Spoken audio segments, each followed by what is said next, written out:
todos e todas, sejam bem-vindos. Esse é mais um webinar promovido por Crivella Advogados. O tema de hoje é a Lei Geral de Proteção de Dados. Especificamente, nós vamos cuidar hoje de referente no que afeta a vida dos sindicatos e das organizações não governamentais. Existe um capítulo específico da discussão desse tema sobre responsabilidade, a responsabilidade dos dirigentes sindicais e encarregados da gestão, né, da entidade sindical e das associações, ONGs em geral. Esse assunto da responsabilidade ficará para um próximo evento, porque esse evento já tem muito conteúdo para ser discutido, então nós iremos cuidar especificamente disso no próximo. Nossa convidada hoje é a doutora Ivana Koch-Crivella, que já está aqui conosco. Seja bem-vinda, doutora Ivana. Obrigada, boa tarde. A doutora Ivana é doutora e mestre, né, mestre e doutora, né, em Direito Civil pela Universidade de São Paulo. Tem especialização em diversos assuntos da área civil, especificamente sobre a Lei Geral de Proteção de Dados. Doutora Ivana, a senhora já providenciou a apresentação, que suba a tela a sua apresentação, não? Já vou compartilhar. Tá, perfeitamente. Então, nós iremos hoje fazer essa discussão desse assunto, referente à relação dos sindicatos, a necessidade dos sindicatos têm de cumprir diversas obrigações da Lei Geral de Proteção de Dados. E, assim que possível, vamos ver o calendário que a Ana Paula consegue definir. Se ela conseguir definir a data até o final de hoje, nós já informamos.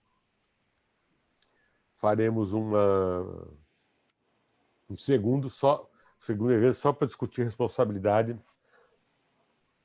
então, dos dirigentes das associações. Então, a doutora Ivana está pronta para fazer a apresentação. A palavra é sua.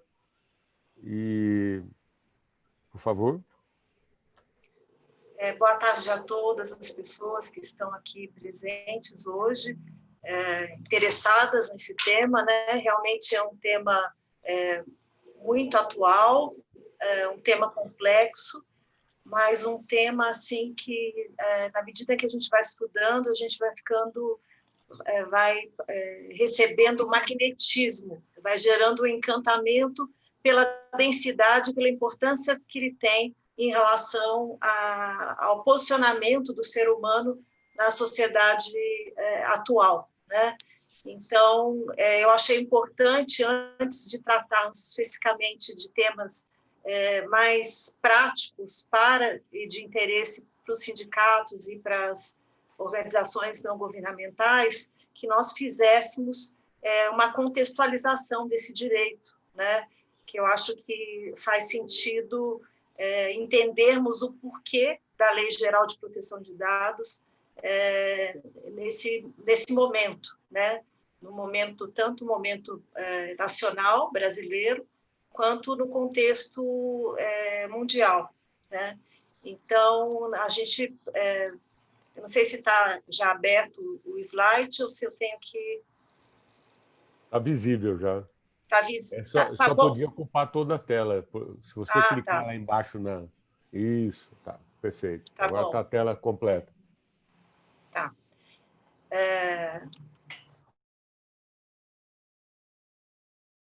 E no capitalismo, que é capaz de gerar efeitos colaterais sobre o cidadão, né? Porque temos que lembrar que a Lei Geral de Proteção de Dados é uma lei voltada para a proteção da pessoa física, do ser humano, assim como o Código de Defesa do Consumidor é voltado para proteger a pessoa física, o consumidor, né? Majoritariamente o consumidor como pessoa física, né? A hipótese também que se faz o tratamento equivalente à pessoa jurídica, mas o objeto principal é o ser humano, e da mesma forma como tem a questão da preponderância no direito do trabalho, da relação capital-trabalho, a proteção do trabalhador, então essa lei tem esse viés protecionista em relação ao ser humano.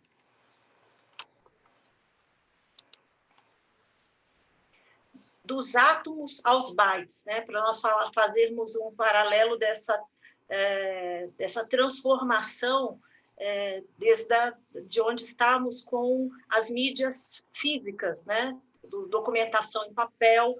Hoje nós temos toda a virtualização da informação, né? Houve a desmaterialização da informação, e com isso houve um aumento de fluxo informacional gigantesco, incomensurável, né? O nascimento dos mecanismos de busca, o modelo organizacional em rede, nas plataformas, né, onde são feitas agora as empresas em rede, a atividade profissional também em plataformas, né? Nós, na época, nesse momento pandemia, mais do que nunca, estamos todos vivendo um ambiente virtualizado, né? Até propriamente nessa sessão de hoje, nós estamos mais com contato presencial e sabemos que, de certa forma, algumas mudanças vieram para ficar, né? Porque estão sendo positivas. O processamento desses dados, né? O Big Data, o processamento não só quantitativo, mas um processamento qualitativo, né? Então, se fala num capital intangível através de todas essas transformações, essas inovações, né? Até chegar propriamente na economia da informação, né? Dentro da sociedade da informação, nós temos a economia da informação. E por que será que foi necessário regular, né? Os dados pessoais passaram a ser manipulados, utilizados, comercializados diariamente, como rotina em diversos modelos de negócio, né? Em especial pelos grandes players da internet, por outro lado, sem autorização e, muitas vezes, sem o conhecimento do titular, que deu aquele clique para ter acesso a determinado serviço ou determinado produto, mas não tinha a informação de que tipo de utilização, que tipo de tratamento é a linguagem usada pela legislação de proteção de dados. Quando se fala em tratamento, se quer dizer várias formas de utilização, né, desde o armazenamento, da coleta, do próprio descarte, né? Então, esses dados são ativos na economia da informação, são ativos que se transformaram no que muitos têm chamado do novo petróleo, né? São as commodities do século XXI. Né? Então, vejam que a importância, o impacto disso na vida de cada um é muito grande, não só pelo peso econômico, que a gente poderia dizer, eu não sou titular dessas grandes empresas de tecnologia, então, para mim, isso não está impactando tanto, né? Eu sou advogado, né? Eu sou dirigente, isso é uma questão que me passa mais à distância. Na verdade, não, porque nós vamos ver aí no passar dos slides que nós todos estamos envolvidos nessa grande economia da informação, né? E um dos dilemas que essa lei busca resolver e equilibrar é essa questão da proteção social, do acesso à informação versus a proteção individual da privacidade, né? Então, é um dos grandes desafios que essa legislação não vem para impedir a utilização, o controle por seu titular, trazer a transparência, trazer a responsabilidade, trazer instrumentos que favoreçam, que não prejudiquem o desenvolvimento da personalidade humana e, ao mesmo tempo, favoreçam ao desenvolvimento da economia, da sociedade e da inovação, né? Então, assim, não é um pequeno desafio, é um grande desafio para uma legislação. Quando nós falamos em economia da informação, nós temos que nos colocar por trás dessa economia da vigilância, porque a economia da vigilância nada mais é do que todos esses apetrechos tecnológicos que estão em cada clique que nós damos, né? Em cada clique que a gente fornece, a gama de informações que é disparada e é coletada por aquele que está ou prestando serviço ou faz mineração de dados, enfim, o cidadão acaba ficando, se ele não estiver protegido por uma lei onde ele seja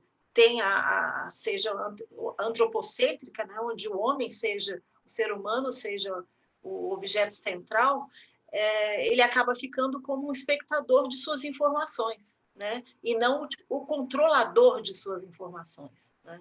Então, digamos que esse desafio é fazer com que, na sociedade de informação, na sociedade onde o dado seja um ativo, que, na medida que haja a manipulação desses dados, que todos nós, titulares de dados pessoais, tenhamos informações a esse respeito e possamos, muitas vezes, não nos satisfazer com os usos informados, né? Então, os dados demográficos de geolocalização, vejam que até achei bastante interessante nessa imagem, que aqui você percebe claramente a etnia, né? Os dados étnicos, por exemplo, são considerados dados sensíveis, né? Então, você percebe, eventualmente, até a questão religiosa, né? Então, opção religiosa são outro tipo de dado considerado sensível, que a gente vai ver um pouquinho mais para frente, mas as empresas de telefonia, e nós acompanhamos até um certo dilema entre o quão interessante era usar os dados demográficos de geolocalização para o combate à Covid-19, né? Como é que alguns estados na União Europeia fizeram uso disso sem interferir na autonomia do ser humano, sem interferir na personalidade humana, então, sem identificar aquele indivíduo como pessoa, ao mesmo tempo que eu estou vendo que aquele indivíduo está em determinada região, eu não sabia que aquele indivíduo tinha aquele CPF ou aquela carteira de identidade e que ele era o João da Silva Xavier. Eu sabia que ele estava naquela região. Então, assim, foi a anonimização do dado. Foi uma das metodologias utilizadas. Em outros lugares, em outros países, já acharam que seria justificável a identificação geolocalizada do indivíduo em sua inteireza, em sua plenitude, para que os órgãos de fiscalização daquele país, daquela cidade, daquele município, pudessem entrar em contato e reclamar determinada conduta, que naquele momento, por exemplo, do lockdown, né? No momento de solicitação de redução de movimento, de trânsito nas ruas, né? Isso tudo faz com que, na medida em que as empresas vão tendo essa capilaridade de informações, elas vão adequando os seus produtos, os seus serviços, de acordo com o gosto do consumidor, né? Até se fala num boca a boca, como se fosse os comentários que se fazem em blogs, das redes sociais, a ponto de se falar dessa figura do próprio prosumer, né? Que seria como um consumidor ativo. Ele atuaria como um assistente de vendas das empresas sem custo, né? Porque ele vai dando as diretrizes em relação ao consumo, né? Então, até que ponto isso pode ser feito sem a anuência do titular dessas informações, né? Até que ponto as empresas podem se valer dessas informações sem realmente participar a esse seu colaborador voluntário, que aí voluntário se ele participar e anuir, né? Mas um colaborador oculto, né? Que não sequer sabia que a sua informação estava sendo acompanhada.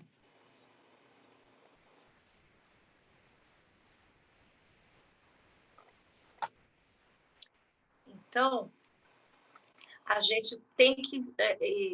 nós podemos reconhecer a importância da mudança de paradigma quando se falava numa publicidade massiva, né? Uma publicidade de massa, onde a informação era divulgada sem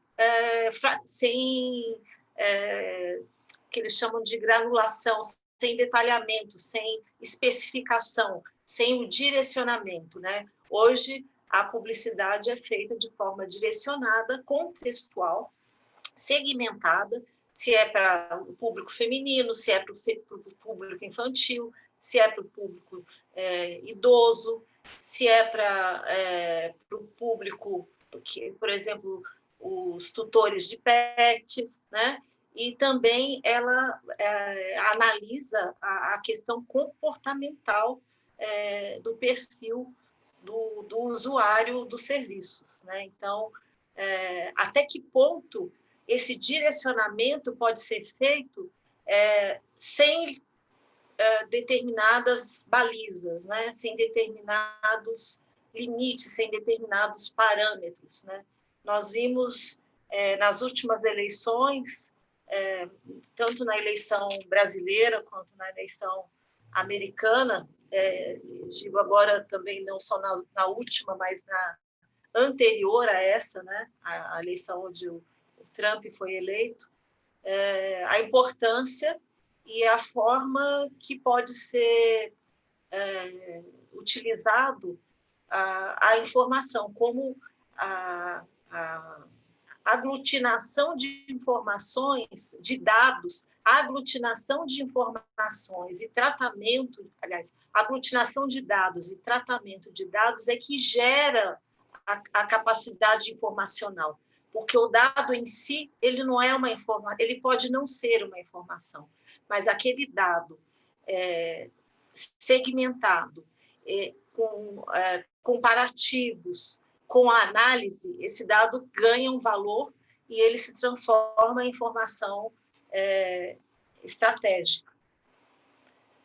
Então, a questão do rastreamento por perfil comportamental, né? Então, a gente, por exemplo, não sei se vocês já perceberam, acredito que sim, você termina de fazer a pesquisa sobre determinado assunto, em seguida você já está recebendo alguma publicidade sobre aquele assunto, né?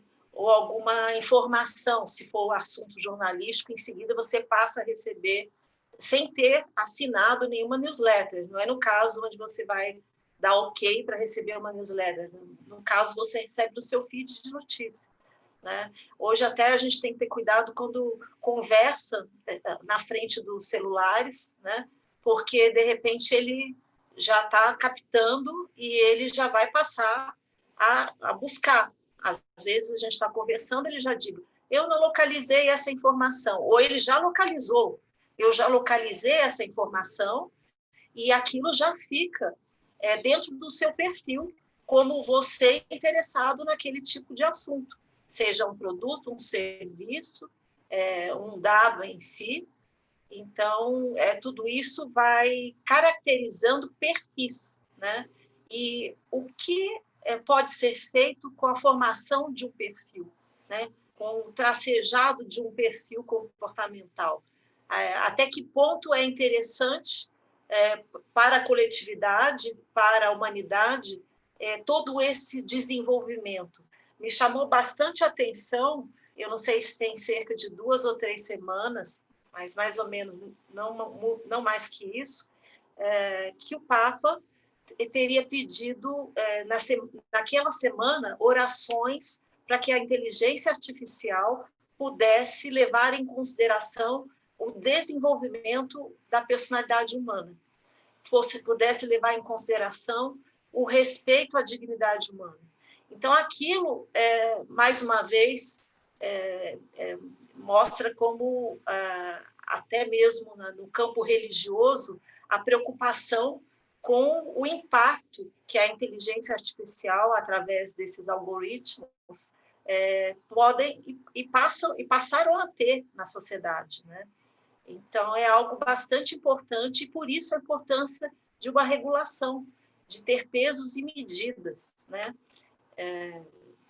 No primeiro momento, a gente fica um pouco receoso com aquele caminhão de informações e com a dificuldade da complexidade de uma matéria que, por si só, apresenta N capítulos, N subtítulos que mereceria, olha, minimamente um ano de palestras para se falar de forma não profunda de todos os assuntos que aqui contemplam essa legislação, os assuntos que ela contempla e que ela abarca de forma indireta, né? Porque ela entra, tem a questão que se reporta a questão dos dados sensíveis de crianças e adolescentes, né? Nós temos N capítulos que são bastante específicos, a transferência de dados internacionais, né? Então, são capítulos de interesses bem específicos. Nós tivemos, agora, aguardando a entrada em vigência da Lei 13.709 de 2018, que é a Lei Geral de Proteção de Dados, o julgamento de 5 ações diretas de inconstitucionalidade. Esse julgamento foi um julgamento histórico que se transformou, que trouxe um precedente bastante relevante para todo o arcabouço jurídico. E o que levou a esse julgamento, que provocou, foi a edição pelo governo federal da medida provisória 954, né, desse ano, 2020, aonde, como um jabuti, a expressão que se usa para se dizer que algo estranho no ninho, de repente, no meio de outro assunto, tinha a solicitação de que as empresas de telefonia fixa e móvel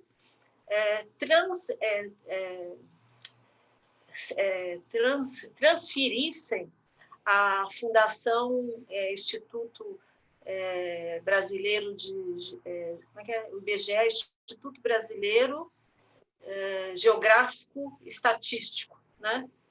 Dr. Erickson, que sempre tem uma memória muito boa, Instituto Brasileiro Geográfico Estatístico, né? A medida provisória determinava que todas as empresas de telefonia fixa e móvel transferissem ao IBGE simplesmente, nada mais, nada menos, que todos os dados cadastrais, que seriam os celulares, e os telefones e nomes, naturalmente, para o Instituto Brasileiro de Geografia e Estatística. Então, isso foi visto no ano eleitoral com bastante cuidado, né? E mesmo no momento onde a Lei Geral de Informação ainda não estava em vigência e ainda não existia ainda aberta em atuação a Agência Nacional de Proteção de Dados. E nada mais do que movimentou, se não me engano, 4 partidos políticos e o Conselho Federal da Ordem dos Advogados. Esse julgamento suspendeu essa medida provisória, né? Essa decisão foi suspensa, a medida provisória foi considerada inadequada, então ela foi extinta, e o que trouxe para o ordenamento jurídico como precedente foi o reconhecimento do direito fundamental à proteção de dados, porque muito se questionava e se polemizava que a Constituição precisaria ser regulamentada, né?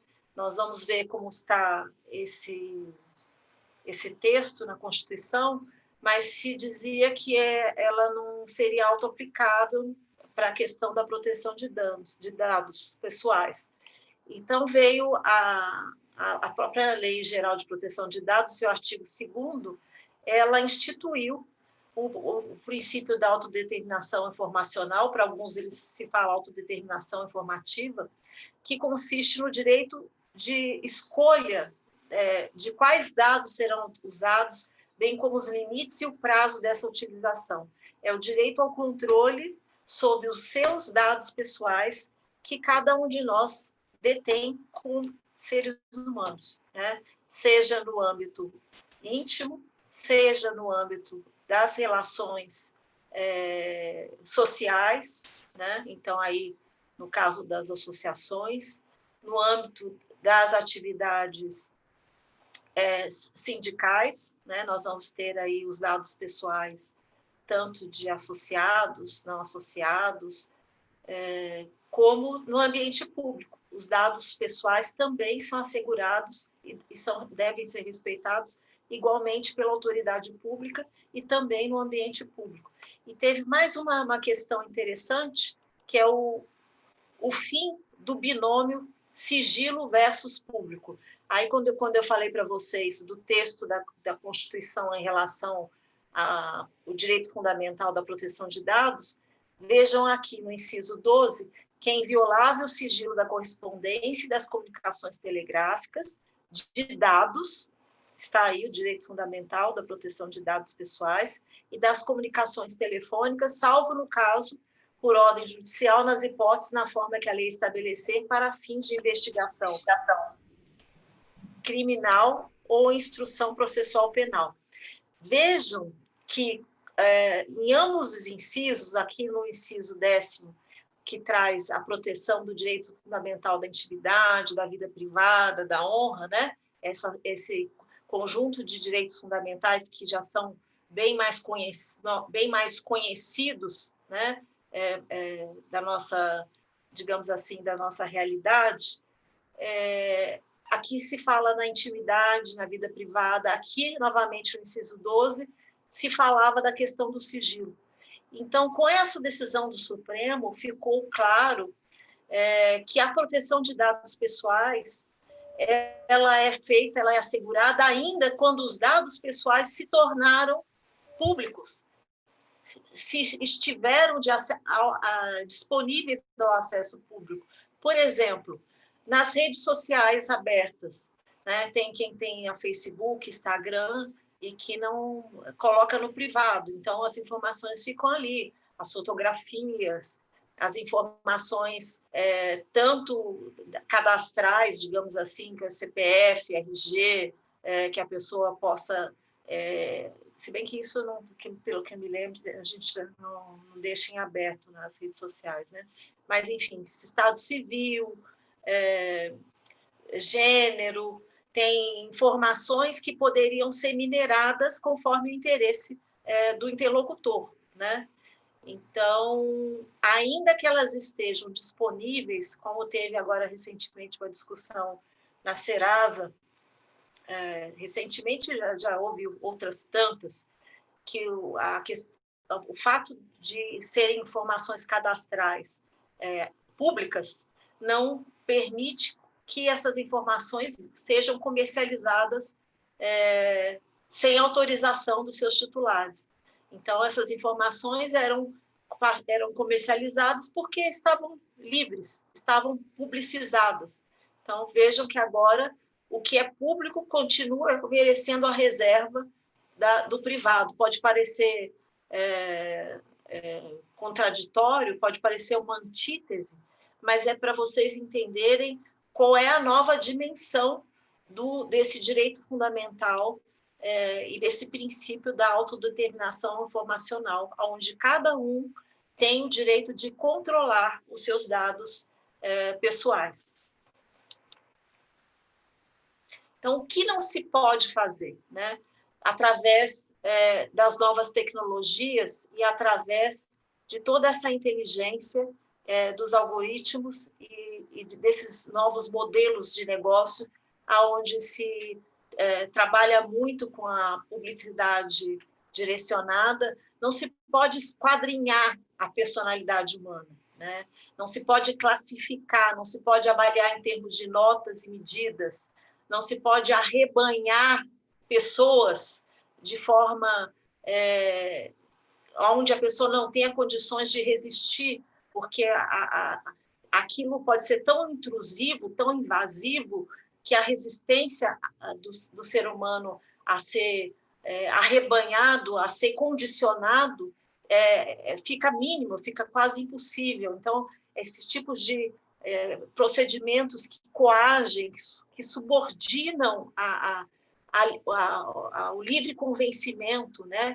O livre-arbítrio, que é a livre manifestação de vontade que é o livre convencimento, né, que na lei você fala em consentimento inequívoco, né, que não haja manipulação, que não haja vigilância injustificada, né? Então, por exemplo, no caso da pandemia, é uma situação excepcionalíssima em que determinado tipo de vigilância para se ver o grau de movimentação da sociedade, apesar do lockdown, ou para se ver pessoas que estão contaminadas em alguns lugares do mundo. Agora eu não me lembro se foi a França, infelizmente agora eu não me lembro quais os países, mas alguns países fizeram aplicativos aonde se identificava os contaminados, né?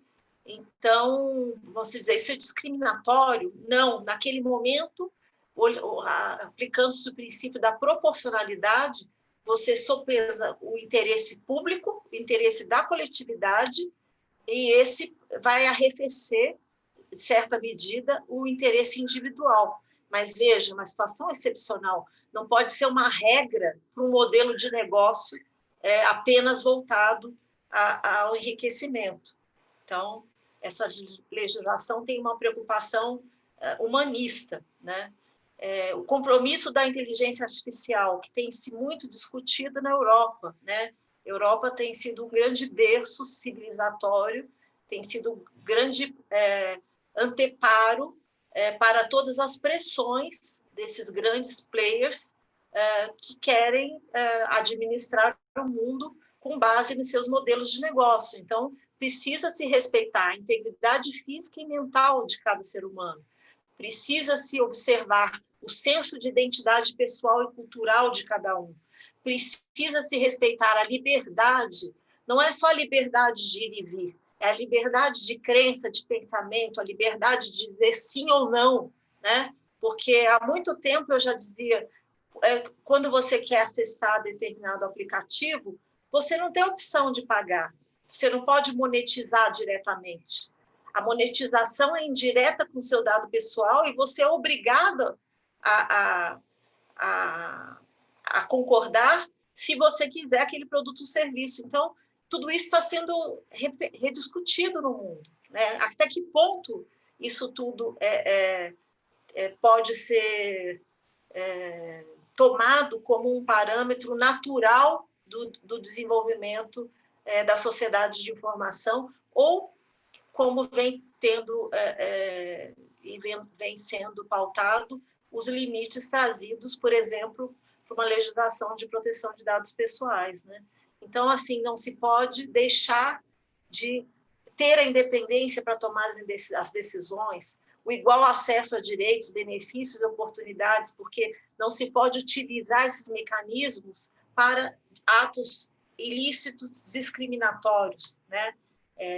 As predições discriminatórias, predições para verificar aqueles que ficam mais doentes, então que não vão poder ser segurados por plano de saúde A ou B, ou não vão ser atendidos, ou não vão ser classificados num processo seletivo, porque o perfil dele já indicou que ele tem uma predisposição para repetição de adoecimento. Então, isso tudo não condiz com o interesse do desenvolvimento da personalidade humana. Por isso, não pode ser reconhecido pelo direito.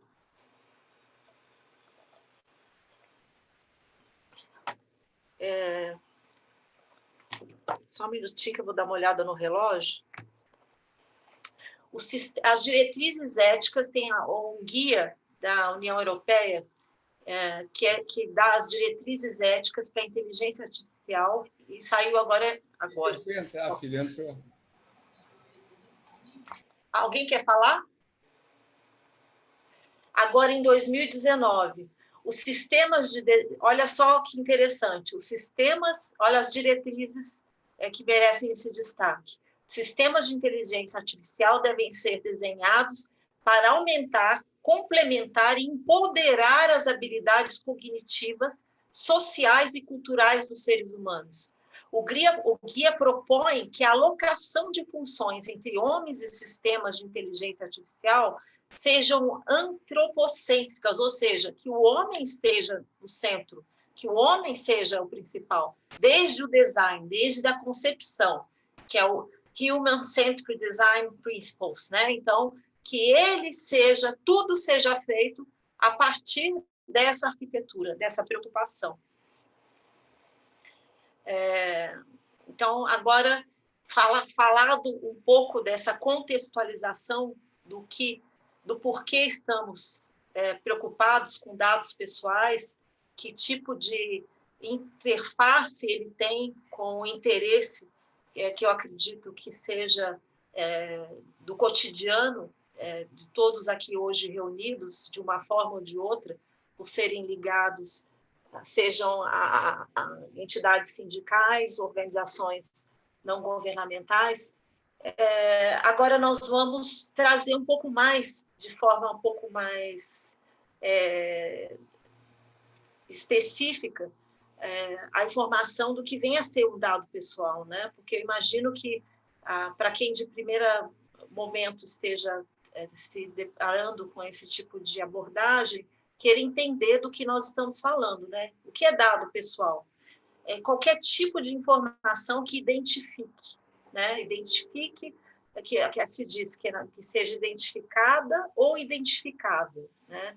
Então, seja uma data de nascimento, qual é a profissão, aqui os dados de GPS, identificadores eletrônicos, nacionalidade, os gostos, veja toda a catalogação de informações dos cookies, dos perfis das redes sociais ou nas navegações que se faz em sites visitados, né? Interesses e hábitos de consumos, né?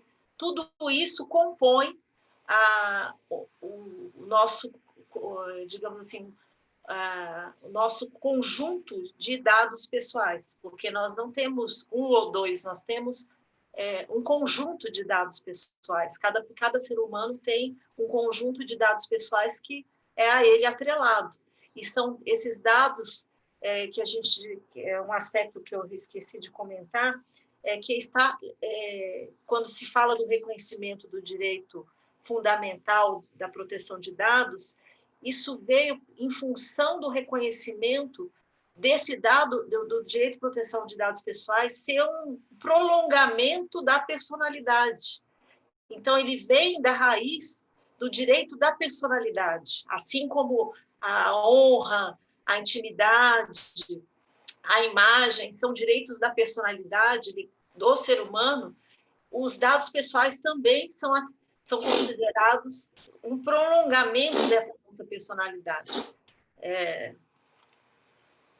Nós temos os dados pessoais sensíveis. Por que sensíveis?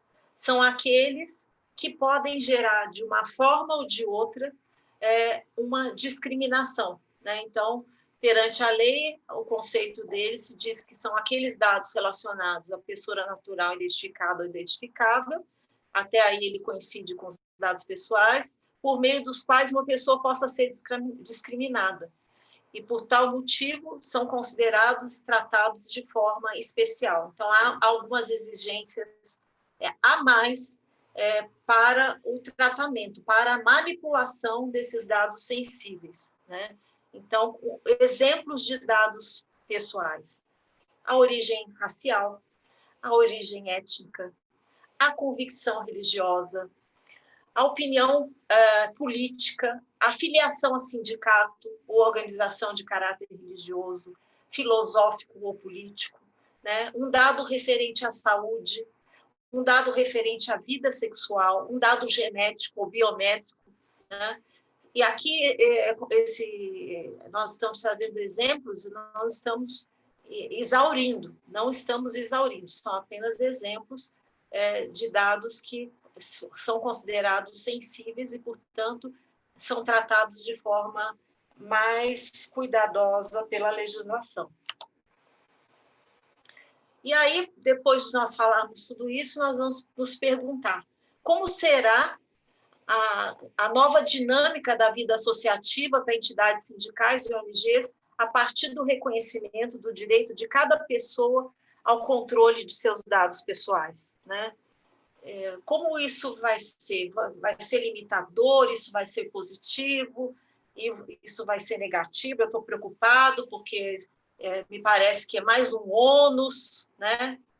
Nós já tivemos aí dentro do rol das mudanças, né, a reforma trabalhista, e agora nós temos a Lei Geral de Proteção de Dados. Vamos parar e pensar juntos aqui algumas mudanças que refletem nesse assunto que nós estamos tratando agora. Por exemplo, o fim da homologação da rescisão contratual, o fim da contribuição sindical obrigatória, o fim que trouxe, em decorrência dos dois, o fim do recebimento da relação de demitidos e o fim do recebimento da relação dos descontados da contribuição sindical, né? Então, o empregador, no caso, não deixou de ser obrigada a entregar essas informações aos sindicatos, né? E agora, né? E a Lei de Proteção de Dados, o que ela repercute em cima desse fato novo, né? A LGPD, ela preza pelo controle da informação do titular, né? O controle da informação de cada ser humano. Então, o trabalhador é titular de dados pessoais. O controle inclui os dados sigilosos e públicos. O dado de acesso público não perde a proteção. Eu frisei isso mais de uma vez, porque eu acho que a gente tem aí, dentro da memória antiga, essa coisa da dicotomia público-privado. Então, vamos deletar isso, que é público, não está de livre acesso. Também precisa se olhar para a LGPD, o que ela diz a respeito dos dados que vocês encontram públicos, porque são dados de um ser humano, portanto, ele tem direito a controlar os dados que ele deixou acessíveis ao conhecimento público. Ele não deixou os dados disponíveis para utilização pública. Ele deixou de acesso ao conhecimento, é diferente. Então, os dados sensíveis, as bases legais para justificar a utilização, são temas que nós vamos caminhar agora antes do final desse primeiro episódio sobre essas diretrizes para que nós possamos ir caminhando passo a passo para assuntos um pouco mais densos dentro dessa seara que é realmente bastante desafiadora, né? Nós temos como bases legais, que são bases legais para a Lei de Proteção de Dados, são digamos assim, os fundamentos para a utilização. Quando se justifica a utilização, o tratamento de dados pessoais. Aqui nós elencamos essas 5 bases, mas aqui não é importante atentar para que olhe para o consentimento, que está no número 1, não como uma posição hierárquica, né? Ele não é o primeiro e mais importante. O consentimento é uma das bases legais, ele tem o seu arcabouço próprio, né? A obrigação legal ou regulatória para o controlador, por exemplo, eu vou precisar coletar dados para fazer o cadastro do meu novo empregado. Então, algumas informações eu vou compartilhar com órgãos públicos, seja para o fundo de garantia, seja para o imposto de renda. Então, eu não preciso pedir autorização, eu não preciso pedir consentimento para isso, porque eu vou estar cumprindo uma obrigação legal ou regulatória. No caso de execução de contrato, entre 2 prestadores de serviço, vamos pensar uma associação civil sem fins lucrativos que contrata médicos para atender os seus associados, né? Então, você vai precisar informar os dados dos associados para o prestador de serviços, né? Nós vamos fazer uma agenda, então a agenda vai apontar o nome, vai apontar a idade, vai apontar o endereço, o telefone. Então, são informações relacionadas àquele contrato de atendimento e também em função do contrato associativo, da relação em que o associado tem com a associação, né?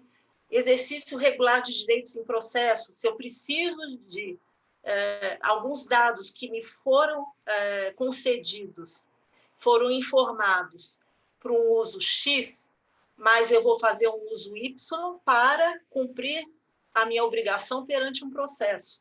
Então, eu não preciso pedir autorização para o titular, mas eu preciso informá-lo de que essas informações vão ser descortinadas naquele processo. Então, é interessante, e nós vamos dizer um pouquinho mais para frente, que uma base legal ela não dispensa a observação de outros critérios, que são os critérios encampados pelos princípios, né? Agora, um último, não menos importante, até bastante relevante, em especial para esses dois tipos de entidades que nós nos dispusemos a estudar e a refletir hoje com essa exposição, que no caso os sindicatos, as entidades sindicais e as ONGs, é o caso da base legal, que é o legítimo interesse do controlador ou do terceiro, né? Então, eu vejo o legítimo interesse como uma base legal muito interessante dentro do exercício da atividade associativa, né? Porque você vai estar... aquela diretoria precisa responder ao mandato, né? Então, vamos, por exemplo, qual a base legal que pode ser usada para tratar os dados dos empregados dentro da associação, dentro do sindicato? A base legal vai ser justamente o contrato de trabalho, né? Qual a base legal que vai ser usada para tratar os dados relacionados ao contrato de prestação de serviços? A base legal é o próprio contrato de prestação de serviço. Então, você vai manipular dados de acordo com o escopo desse contrato. Nem um dedinho a mais, nem um dedinho a menos. Você vai ter a manipulação restrita e compatível com o escopo, para estar em conformidade com a legislação. Dados dos diretores. O que vai dar legitimidade para o tratamento dos dados dos diretores das entidades? O mandato, né? O mandato eletivo, que precisa ser feito, seja as atas de assembleias, precisa saber qual é o RG, qual é o CPF, qual é o endereço, né? Em relação aos dados dos associados, os dados dos sindicalizados, os dados de não associados, não sindicalizados, nós vamos observar que as bases podem ser utilizadas de forma diferenciada, porque os associados teriam um contrato de associação, né? Por outro lado, o sindicato também representa, de acordo com o artigo 8º, toda a base, toda uma categoria profissional, toda uma base territorial, né? Então, independente da pessoa ser ou não associada, ela está dentro do escopo dessa liberdade sindical. Um pouquinho mais para frente, nós vamos trabalhar de forma mais detalhada sobre isso. Aqui eu faço um quadro comparativo em relação a essas duas bases legais importantes, que é o consentimento e o legítimo interesse, porque todo mundo tem a impressão de que vai precisar pedir consentimento para tudo, né? Então, não é por aí. Vejam que eu citei, vou até voltar um pouquinho, vamos ver se eu consigo voltar, que para os associados, você usaria o contrato, você usaria qual a base legal? Execução de contrato, né? Então, você já não precisa de autorização na execução de contrato. Tá vendo? Agora, para os sindicalizados, nós vamos usar uma base legal diferente. Aqui eu falo da mineração dos dados das redes abertas, para lembrar que os dados abertos não são livres não são para livre utilização. Então eu não posso mais contratar uma empresa para fazer a mineração dos dados? Não é isso que eu estou dizendo. Vamos ver o que significa isso. Então, voltando à questão desse binômio, consentimento livre e legítimo interesse. No caso do consentimento, é necessário que ele seja expresso, inequívoco e específico para determinada finalidade. Consentimento genérico é considerado nulo. Então, o titular tem o direito de revogar a qualquer tempo, portanto, ele gera um ônus para o controlador, que tem que fazer a gestão desses consentimentos. Ele tem que permitir, por mecanismos tecnológicos, que os titulares possam, a qualquer tempo, editar ou revogar esse consentimento. O legítimo interesse, ele não tem esse direito da revogação, mas, para ele estar dentro da razoabilidade desse arcabouço da proteção de dados, entende-se que cabe um direito à oposição motivado. Então, se o titular do direito que é informado, porque, vejam, não é porque a entidade, seja a entidade sindical, associativa, civil, não governamental, tenha legítimo interesse para cooptar, para divulgar informações da próxima campanha para combate à Covid-19 ou para a próxima campanha sobre a política salarial para o ano de 2021. Né? Então, há um legítimo interesse, porque isso é inerente à atividade do objeto social, à liberdade de atuação associativa e à liberdade sindical, que são garantias constitucionais. Né? Então, essa oposição já ela é relativizada pela necessidade de motivar. No consentimento, o titular pode simplesmente, imotivadamente, dizer não, não quero consentir, certo? Então, aqui no caso do legítimo interesse, há um ônus, que é a documentação desse legítimo interesse. Você vai demonstrar como há essa ponderação entre o legítimo interesse do controlador, do agente, agente de dados. O agente de dados é o sujeito que vai estar ali manipulando, ou aquele que está ordenando a manipulação por um terceiro. Então, vamos pensar no caso das entidades. O caso da coleta de informações para novos associados, né? Campanha de novos associados. Como isso pode ser feito? Não posso mais fazer mala direta? Não, pode fazer mala direta, porque o seu direito está enraizado na liberdade associativa, está enraizado na liberdade sindical, só que você vai documentar isso. Você vai descrever os processos de tratamento dos dados. O que são processos de tratamentos? O fluxo informacional, né? Qual é o caminho que esses dados vai ser abarcado, né? Ele vai passar pelo administrativo, ele vai chegar ao financeiro e, ao final, ele vai estar no recursos humanos. Quais são os caminhos? E a informação clara, específica e simplificada, né? E a descrição, por outro lado, na medida em que você assume a utilização dessas informações, é a descrição de salvaguardas, né? Então, quais são as medidas, no caso, medidas administrativas e tecnológicas, para mitigar os riscos nessa utilização. Então, nós falamos em riscos de vazamento, né, de informações, em risco de perda de dados, em risco de manipulação equivocada, que pode se alterar a conformação de dados, alterando, por exemplo, a conformação de um perfil, né? Na medida em que se manipula de forma equivocada.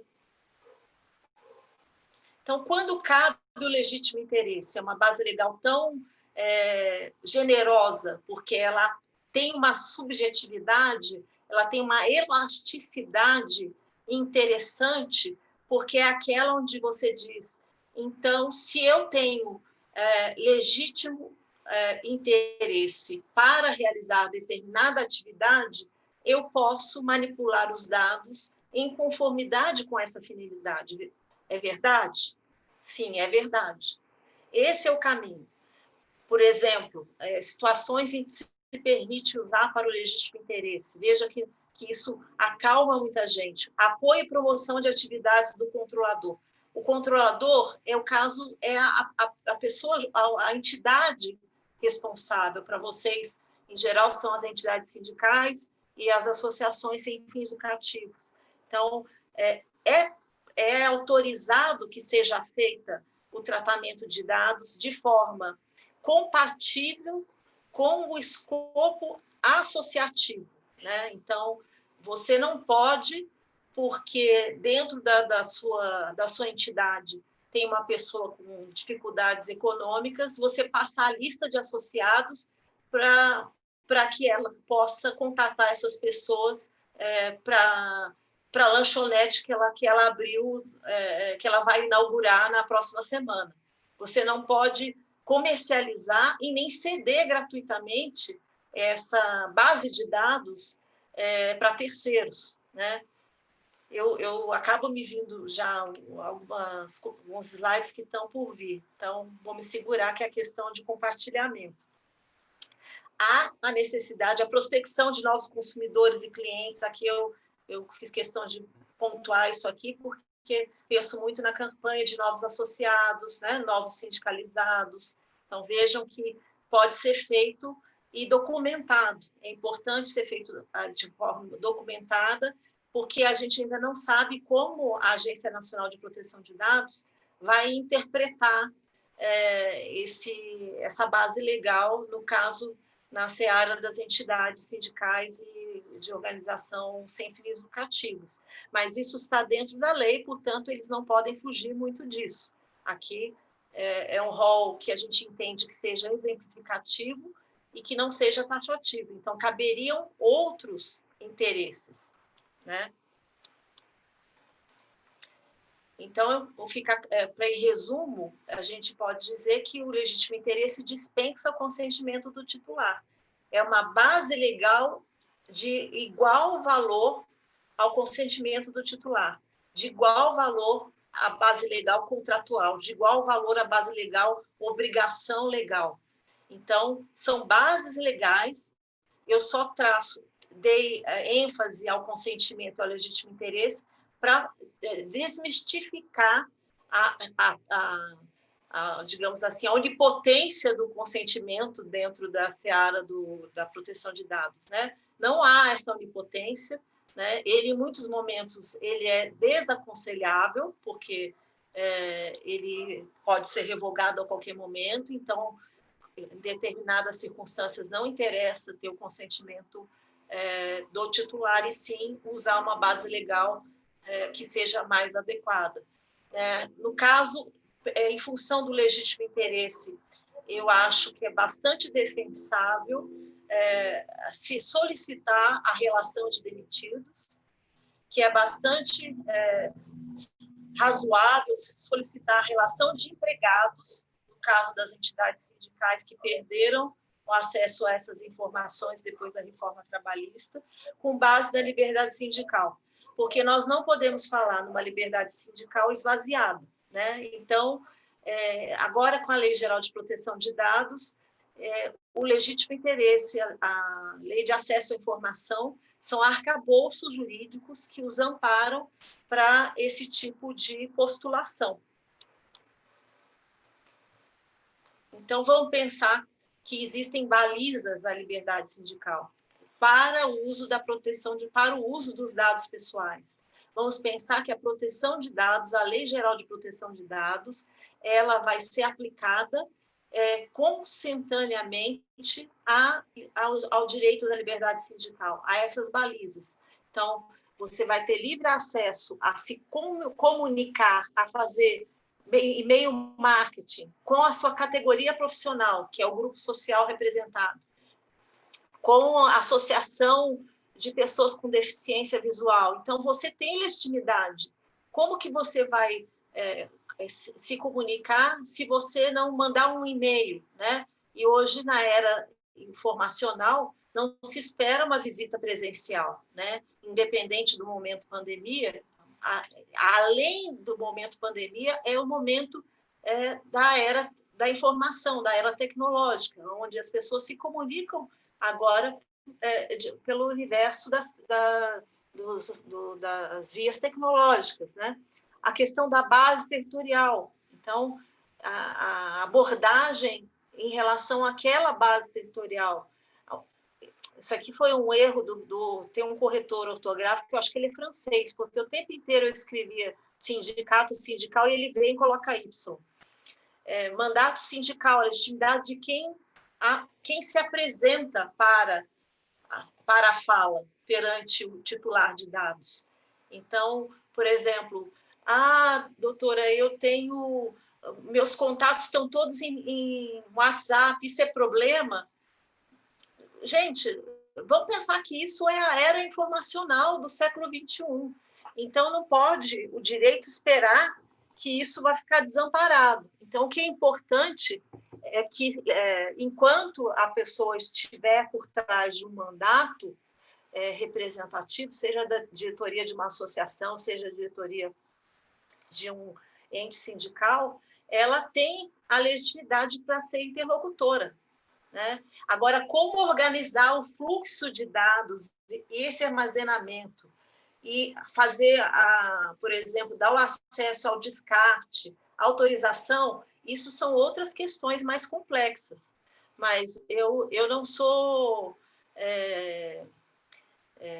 purista para dizer que há um horror que os diretores tenham contatos todos no seu WhatsApp. Isso é viver nessa nova era, né? A gente não poderia esperar que ele saísse com uma agenda, né?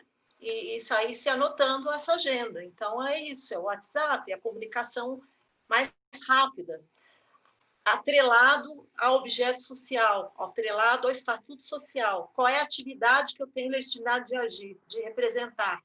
Então, para isso, eu posso tratar dados. Liberdade, e isso vai estar sempre também, que é um direito negativo, a liberdade de associação profissional sindical, respeitando aquele que não quer ser informado, né?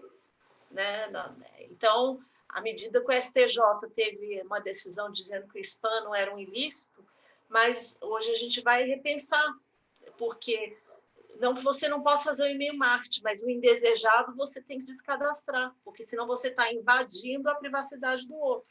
Você está lidando com os dados pessoais do outro sem que ele autorize, sem que ele tenha interesse. Lembra que eu falei, quando eu estava citando as bases legais, o consentimento,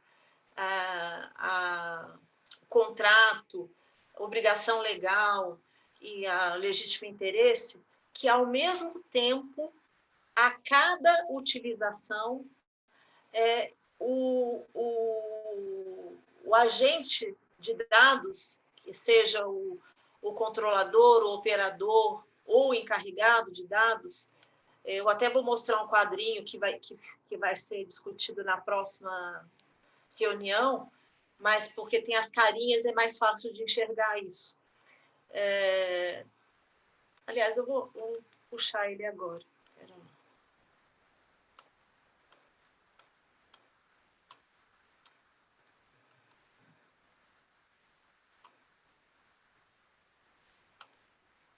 Aqui. Esse quadrinho... Não. Estou adiantando.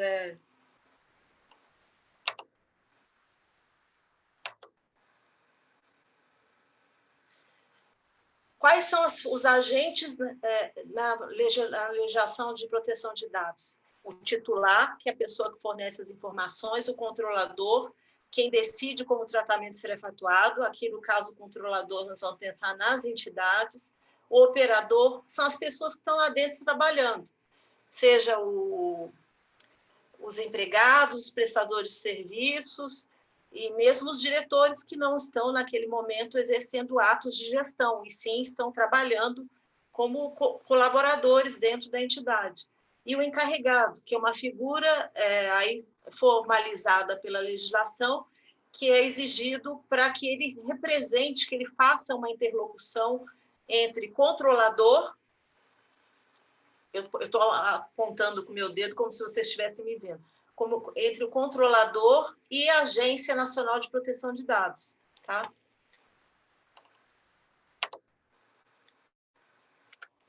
Deixa eu voltar aqui.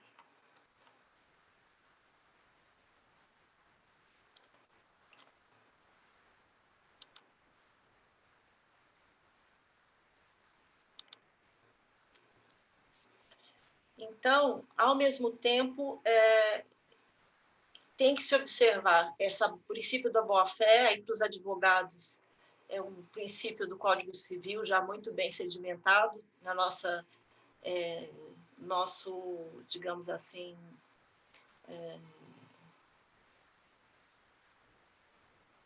no nosso habitat, né? Na seara do arcabouço jurídico, que é uma regra implícita de conduta que se espera de solidariedade em relação à regra de confiança, né? Se espera a expectativa que se tem do outro agir em seu legítimo interesse. Então, tem a expectativa legítima que o titular tem de ser respeitado, né? Então, são situações que são protegidas pelo princípio da boa-fé. A finalidade específica é um princípio que determina para que os dados foram coletados. Então, mesmo que você use o consentimento, você tem que explicar para que foi coletado. Mesmo que você use a legítimo interesse, você tem que explicar para que finalidade que o dado foi coletado. Por que ele foi armazenado? Quanto tempo vai ficar armazenado? Quando é que vai ser feito o descarte? Tudo isso. Minimização da coleta. Eu preciso fazer a coleta de informações, de dados para minha campanha de novos associados. Ok, mas quais são os dados imprescindíveis? Nome e celular para o WhatsApp, nome e e-mail, nome, celular e e-mail. Eu não preciso da filiação, eu não preciso saber da etnia, da orientação sexual, eu não preciso saber da opção religiosa, não preciso. Então, são informações que você vai minimizar de acordo com a finalidade do que você vai realmente realizar.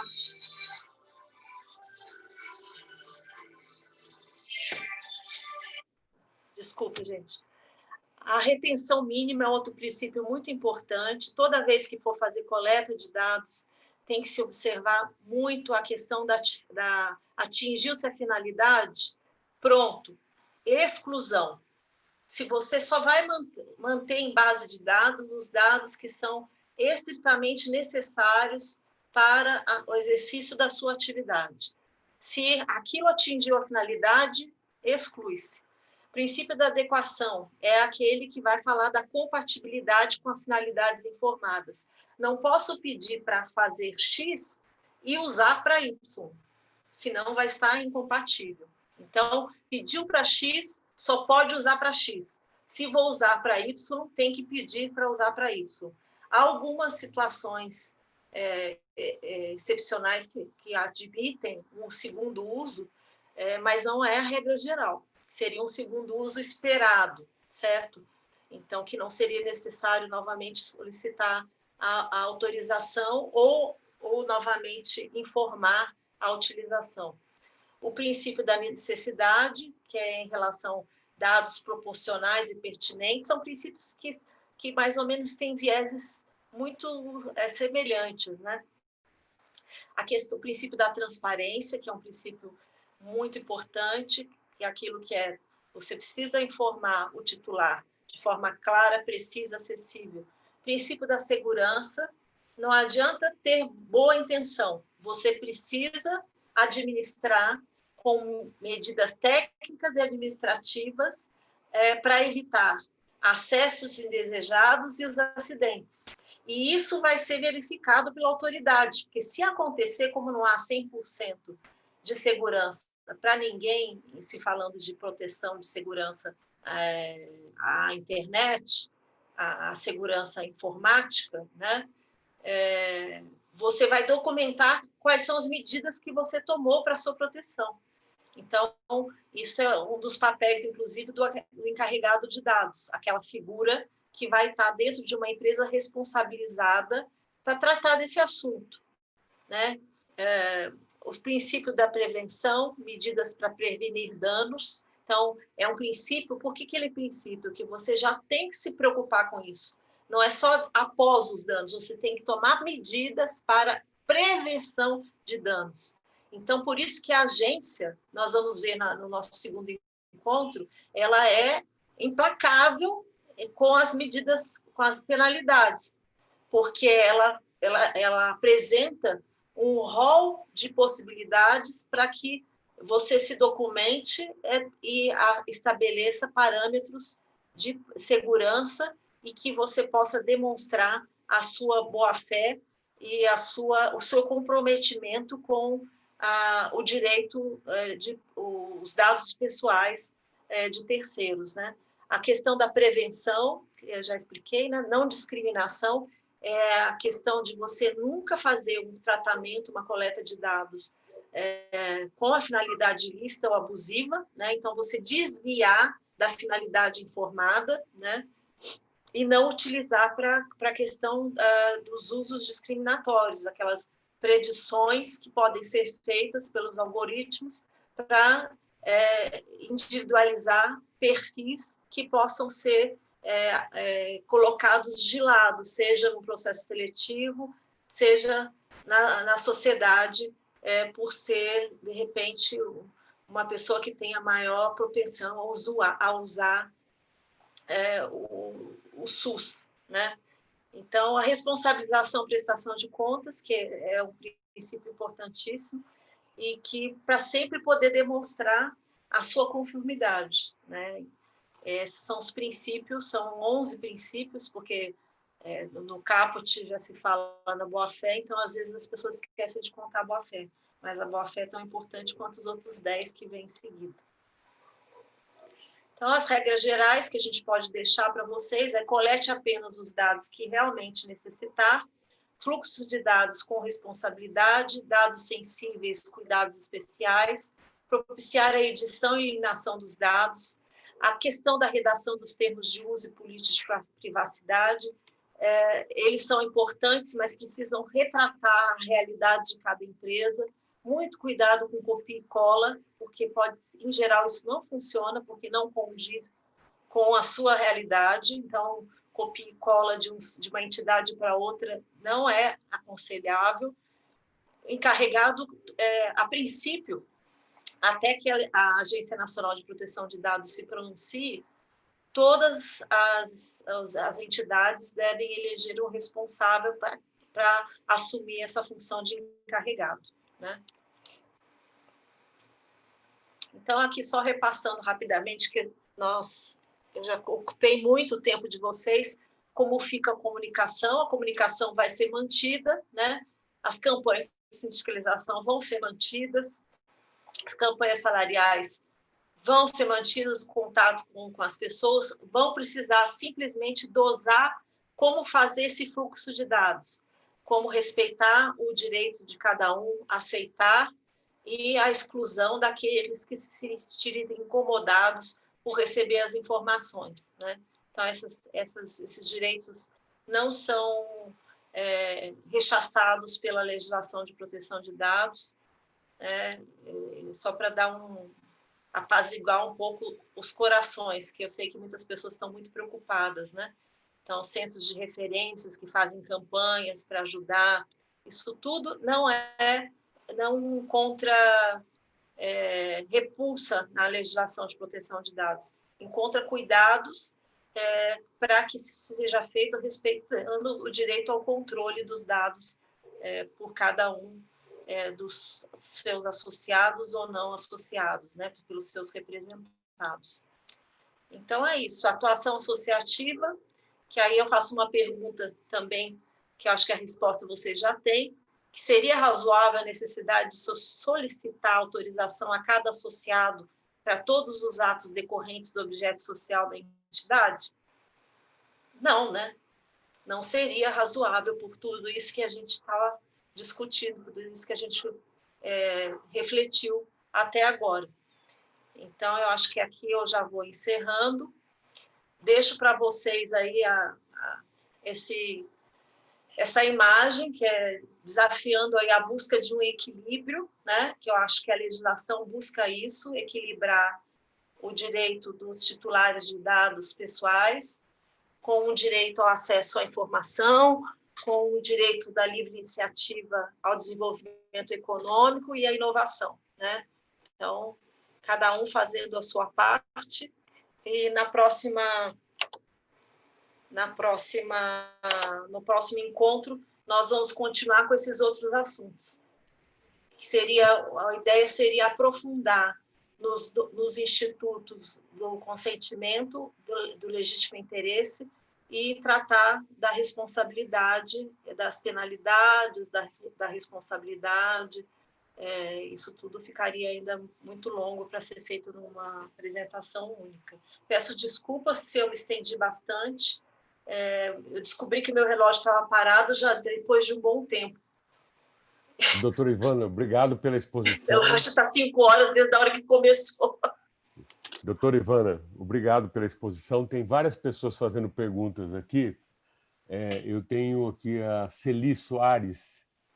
A doutora poderia explicar melhor se o sindicato pode ou não exigir das empresas que forneçam dados dos empregados, né, que ele representa? Agora, eu acrescentaria aqui que acho que ficou faltando aí, talvez maior esclarecimento, o compartilhamento dos dados, porque os sindicatos são filiados a federações, que são filiados a confederações e são filiados a centrais sindicais também.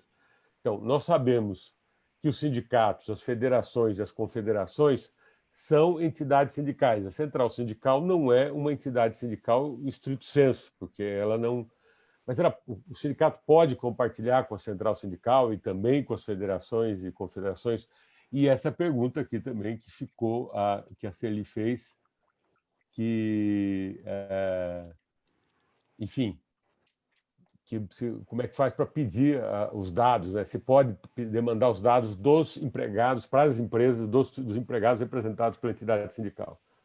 A senhora poderia responder essas questões? Então? Eu entendo que sim, que com base no direito constitucional da liberdade sindical, e até pela obrigação de dever, das obrigações que estão inerentes ao Estatuto da Atividade Sindical, cabe ao direito à informação de saber quem são os representados, a ter favorecimento para haver interlocução com esses representados, para que possa ajudar na discussão da formulação de políticas, né, para a categoria, de saber acompanhar a questão das demissões, em relação até aos dados sensíveis, a questão de demissões em relação a poder fazer pesquisa para verificação se há alguma incidência de cor, de credo, de gênero. Isso tudo são informações necessárias. Discriminação, né? Se há atos de discriminação em relação a características étnicas, isso. Porque eu penso que se o sindicato não recebe as informações, ou seja, a partir de saber quem são as pessoas, quando saem, né, ele não consegue executar a atividade que ele tem o dever de fazer, né? Então, assim, é um direito-dever. Se ele quer ter o direito de receber a informação, porque ele tem um dever a cumprir, e para isso ele necessita da informação. Então, eu entendo que a legislação de proteção de dados, ela dá pelo legítimo interesse, ela justifica esse pedido e pode ser somado à lei de acesso à informação, mais a questão de todo o arcabouço da liberdade sindical, que o doutor Erickson conhece muito melhor que eu, que é isso que justificaria, sim. Eu entendo que caberia, sim, se pedir. Posso fazer outra formulação aqui de outra pergunta? Só completando a questão do compartilhamento. Do compartilhamento dos dados. Eu fiz um corte antes, mas eu tinha os slides, né? Então, assim, o compartilhamento também, se ele atender dentro desse escopo, motivação fundada na necessidade determinada da atividade sindical em benefício do trabalhador, esse compartilhamento tem que ser compatível com a atividade e o benefício. Não pode ter um compartilhamento que não vá trazer um benefício, porque ele feriria a expectativa legítima que o associado tem. O associado, quando entrega o dado, ele espera que aquilo seja feito em seu benefício. Se vai ter uma atividade que a confederação vai agir em benefício do associado, se compatibiliza esse benefício. Agora, isso tudo precisa estar documentado, porque, vejam, esse tema é novo, mas mais novo ainda vai ser começar a tratar dentro dessas searas, esse tema dentro da página do direito sindical, depois vai ser dentro da página do direito da relação de trabalho. Então, vai ser muito importante documentar isso. Me permita uma observação, só para aprofundar essa questão, Zé. A central sindical, a confederação, pode utilizar os dados dentro do princípio do legítimo interesse. Qual é o interesse da entidade? A defesa dos direitos individuais e coletivos dos representados. Agora, eu não posso usar o dado, por exemplo, para fundar um partido político, por exemplo, para fazer qualquer outra coisa, apesar de que a boa vontade, porque eu estou fazendo esse questionamento, eu penso assim, porque a intenção é defesa dos direitos, mas é uma outra organização que não decorre automaticamente do legítimo interesse da representação sindical, dos interesses individuais ou coletivos. Está errado o meu raciocínio? Está perfeito. Então tá, posto essa questão do compartilhamento, nós temos aqui o Sérgio Augusto Sobrinho, ele pergunta se o tratamento de proteção dos dados da pessoa física também inclui a pessoa jurídica, se a pessoa jurídica também é amparada, também está obrigada à proteção de dados. Não, a proteção de dados é só feita à pessoa física. A proteção de dados não é dada, a pessoa jurídica não recebe essa proteção. Deixa eu ver aqui. A Mariluz Carvalho pergunta se é possível disponibilizar o material que foi apresentado na sua exposição, doutora Ivana. Talvez ao final de todos, porque ele está encadeado ainda com os próximos, né? Então, vamos esperar acabar a sequência, que aí a gente faz a distribuição com prazer. Deixa eu ver se tem mais alguém. Eu acho que são essas pessoas. Mais alguém gostaria de fazer alguma pergunta sobre essas questões aqui apresentadas?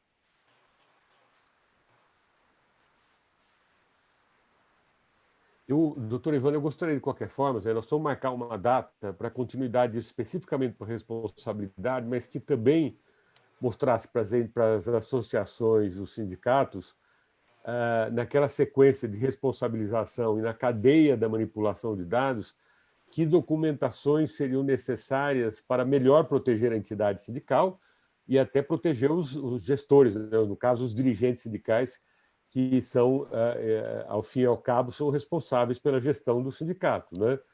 Quer dizer, que providências são... Acho que seria interessante, porque muitos dirigentes sindicais têm os seus empregados dentro do sindicato prestando serviço para o manuseio de uma série de tarefas e manuseio de dados também, que responsabilidades seriam necessárias atribuir a essas pessoas também, né?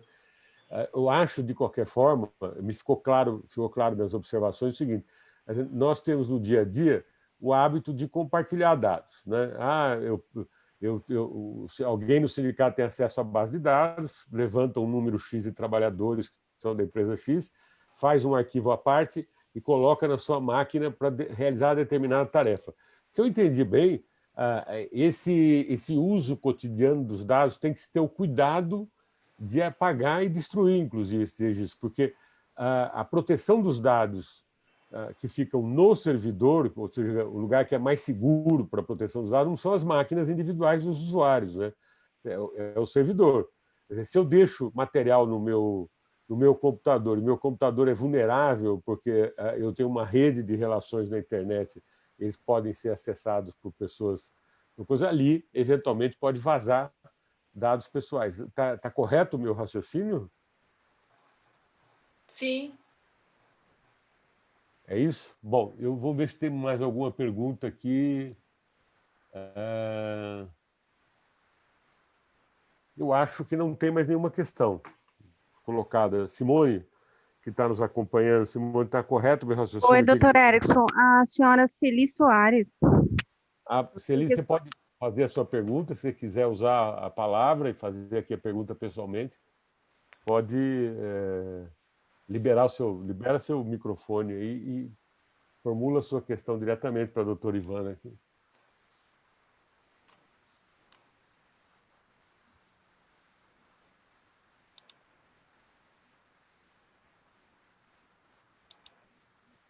Tem sim, doutor Erickson.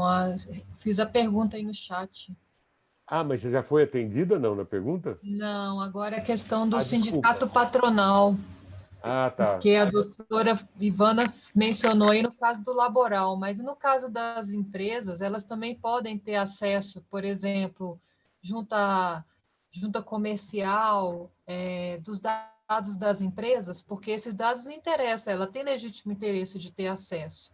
E aí ela quer conhecer também a sua base. Será que com base na LGPD, o sindicato de empresas poderia fazer esse tipo de solicitação?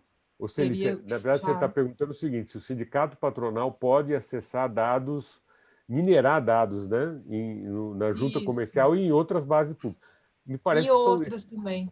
Me parece que são informações públicas. Doutora Ivana, por gentileza, para responder Bom, eu entendo que teria legitimidade de até solicitar isso, que como ele vai exercer essa atividade sindical se ele não tem acesso às informações mínimas que é conhecer a sua base. Isso acaba tornando inócua uma liberdade sem meios de ser exercida, né? Que a liberdade sindical também inclui o sindicato patronal. Nessa lógica que eu fiz essa pergunta, porque se aplica para um, deveria aplicar para o outro, né? Eu entendo que sim. Eu faria o mesmo raciocínio, Celi. Celi, na verdade é o seguinte, a tua preocupação é o seguinte: você tem que minerar dados das empresas, porque você tem que olhar o contrato social da empresa para saber se o escopo, né, o objetivo da empresa é aquela compatível com a representação patronal, com a representação da categoria econômica, né?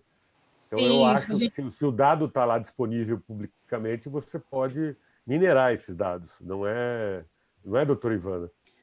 Mas eu acho que a Celi queria pedir para o órgão, não, Celi? Sim, fazer esse pedido no órgão entendi. E com base nessa lei ter o acesso. Sim. Eu acho que, somado isso com a legislação de proteção de dados, de acesso à informação, mais a questão da liberdade sindical, do mandato, né? Faria todo sentido essa solicitação. Entendi. Muito obrigada, doutora. Imagina. Parabéns aí pela palestra. Obrigada. Deu para entender? Deu sim, perfeito. Bom, então, se ninguém tem mais nenhuma questão a apresentar, eu só queria ver aqui, fixar uma data para a continuidade deste... Estou procurando um calendário aqui. Eu tinha combinado com a Ana Paula dia 16. Dia 16, que é o quê? Uma quarta-feira ou uma quinta-feira isso?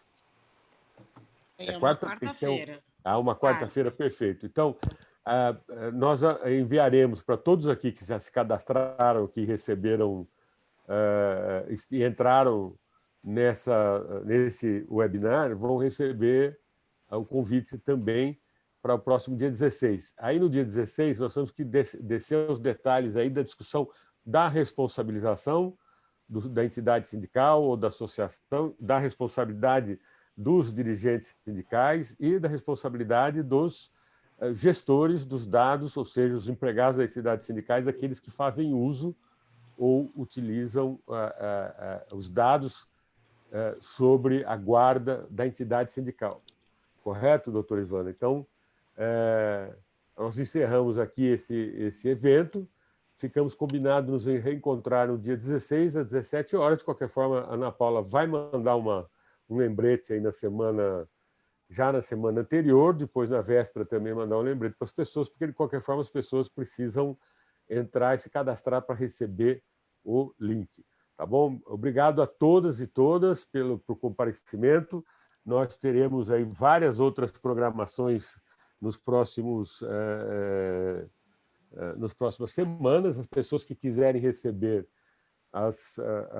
os nossos eventos, é só confirmar conosco o desejo de receber, que além desses seminários nós fazemos na quarta-feira com formação, nós iremos realizar também seminários para análise de conjuntura política a partir já da primeira semana de dezembro, às quinta-feiras, onde nós iremos primeiro com uma aula magna do professor Fabiano dos Santos, discutindo o que é fascismo, o que nós tivemos no Brasil nos anos 30 e no regime autoritário e o que hoje nós estamos vivendo com a retomada das experiências populistas de extrema-direita. Obrigado a todos e todos. Até o próximo evento. Obrigado, doutora Ivana, por o esforço aqui de tomar o seu precioso tempo para fazer aqui essa exposição e até dia 16. Tchau.